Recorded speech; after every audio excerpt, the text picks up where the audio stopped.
કમલેશભાઈ Boricha, VHP અધ્યક્ષ, મોરબી શહેર। આજે જે છેલ્લા 2-3 દિવસ થયા જે સંગઠન દ્વારા વિષય ચલાવી રહેવામાં આવ્યો હતો કે ભાઈ મોરબીમાં જે અનલીગલી જે ગેરવ્યાજબી કતલખાના અને નોનવેજની લારીઓ જે જાહેર જગ્યા ઉપર ખડકાઈ ગઈ છે અને જે ગેરકાયદેસર ચાલે છે, જ્યાં કોઈ પરમિશન ગવર્મેન્ટ કે અધિકારી દ્વારા કે મોરબી મહાનગરપાલિકા દ્વારા આપવામાં આવેલી નથી, તેના અનુસંધાને અમે આજે જે 52 કોર્પોરેટરો છે આપણા, જે મોરબીની જનતાએ જે પ્રતિનિધિ બનાવીને જેને સત્તા સોંપેલી છે તેની અમે સહી લેવા અને સહમતિ લેવા આવ્યા છીએ કે આમાં તમારું શું કહેવાનું થાય છે।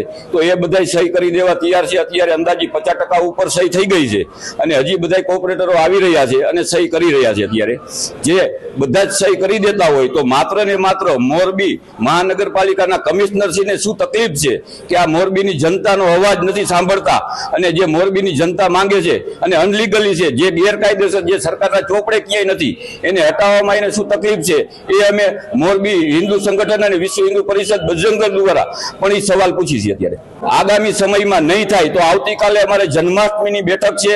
બેઠકમાં અમે બધા જ સંગઠનો અને બધા જ હિન્દુ સમાજના અગ્રણીઓ અને વેપારી એસોસિએશનને બોલાવ્યા છે। એ બધાની સહમતિ લઈને આગળની રણનીતિ તૈયાર કરીને મોરબી મહાનગરપાલિકાનો વિરોધ પ્રદર્શનથી લઈને મોરબી નહેરુ ગેટ ચોકમાં પુતળા દહનના કાર્યક્રમ પણ કરવાના છીએ। પવિત્ર શ્રાવણ માસ નિમિત્તે રાજ્ય સરકાર દ્વારા જેમ દર વર્ષે સૂચના આવે છે અને પરિપત્રિત થઈ આવે છે, એને ધ્યાને લઈ મોરબી કોર્પોરેશનના કમિશનર તરીકે મેં પણ જાહેરનામું પ્રસિદ્ધ કરી આપેલ છે। 329 અને 336ની કલમ હેઠળ અમે ગેરકાયદેસર કતલખાનાઓ પ્લસ માંસ મટનની જે દુકાનો હોય એને સોમવારે અને જન્માષ્ટમીના તહેવાર નિમિત્તે જે તારીખો છે એને ઉલ્લેખીને આખું જાહેરનામું પ્રસિદ્ધ કરી દીધું છે અને એ મુજબ આજે સોમવાર પણ છે અને આજે તમામ દુકાનો બંધ છે અને જે જગ્યાએ આ વસ્તુનું વેચાણ બંધ નથી એ જગ્યાએ અમારી ટીમ જઈ અને એ બંધ પણ કરાવી રહી છે। એટલે કામગીરી ચાલુમાં જ છે।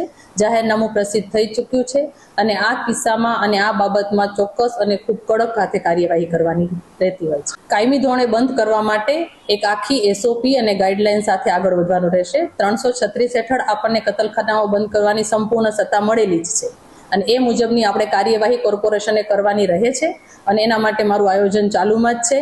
નવી કોર્પોરેશન છે એટલે એની જે ટીમ હોય અને ટીમ સાથે જે રીતે આયોજનબદ્ધ કામ કરવાનું હોય એની સમીક્ષા અમે અત્યારે ડીવાયએમસી લેવલે અમારી મિટિંગ કરી અને એ મુજબનું આયોજન ચાલુ કરાવી દીધું છે અને ચોક્કસપણે આ કતલખાનાઓ સંપૂર્ણપણે બંધ થઈને એ દિશામાં જ કામગીરી કરશે। આરટીઆઈ જે થઈ છે એમાં અમારી પાસે લાયસન્સ કેટલા લીધેલા છે ને એની વિગતો માંગેલ હતી। લાયસન્સ એ જિલ્લાના ડેઝિગ્નેટેડ ઓફિસર દ્વારા આપવામાં આવતું હોય છે, એટલે જિલ્લાના ડેઝિગ્નેટેડ ઓફિસરનો આંકડો આપને મળી શકે, પરંતુ કોર્પોરેશનના ઓફિસમાંથી કોઈ પણ પ્રકારનું લાયસન્સ જ ઇસ્યુ નથી, એટલે માહિતી શૂન્ય હતી। એટલે એનું અર્થઘટન એવું કર્યું છે કે અહીંયાથી કોઈ પણ કામગીરી થયેલ નથી, પરંતુ કામગીરી તો અત્રેથી જ થાય છે અને અમને સંપૂર્ણ સત્તા છે। આ ઉપરાંત 381 હેઠળ આજે અમે તમામને આવતીકાલ માટે પણ નોટિસ ઇસ્યુ કરી રહ્યા છીએ। એના માટે અધિકૃત મેં મારા ફૂડ ઇન્સ્પેક્ટરને અત્યારે જ હાલ કર્યા છે અને એ દિશામાં મેં કીધું એમ ચોક્કસપણેના નક્કોર પગલાંની કાર્યવાહી મારી ચાલુ કરવામાં આવશે। આ કામગીરી જ્યારે પૂર્ણ થશે ત્યારે આનું રિઝલ્ટ પણ ચોક્કસ બતાશે।